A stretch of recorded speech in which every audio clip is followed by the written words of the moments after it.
Well, I'll throw it out there a little bit, just so that you can, and maybe other people can chime in, just so that you'll have just the benefit of hearing it, since these one-on-one meetings don't take place. There's a noticeable reduction in vacancy in the mall. It's becoming obvious now. Some of the larger properties are starting to get vacated, and they've been for lease for considerable amounts of time. There are physical aspects to the properties that make them a challenge to lease in this market. And usually they're physical, but they also have to do with some of the perceptions of the town in general. The physical things, the biggest barriers physically are the fragmented ownership, the parking, the lack of parking. Even though it appears that there's parking, there's really not adequate parking. Someone with a major vacancy were to lease their building out. And the buildings, for some of the modern retailers that you might think would be interested in coming to that downtown, there's not either enough power, enough water, enough waste. If you're going to do a restaurant, they need to put in grease interceptors, which means you need to get easements in the public right-of-way to put in the grease traps.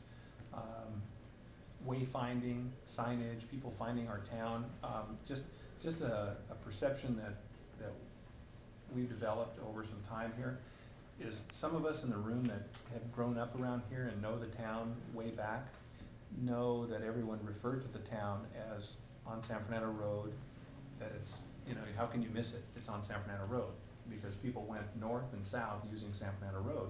But since the early 50s, when the freeway system started development, 5, 405, 210, and 118, we're bypassed. So if you need to get a better idea what that feels like to be bypassed, watch that Pixar movie Cars. It talks about how long it takes a town to respond to being bypassed. And one of the things that we don't have is a lot of visibility. I think we're all experiencing it when people come to San Fernando and they say, what a beautiful town, I didn't even know it was here. I mean, we hear that more and more now. You didn't hear that so much 20 years ago, but now you hear it a lot, because there's a whole generation of people that have been in their car seats, protected, passing through this area, but on the freeway system. So they're not getting off.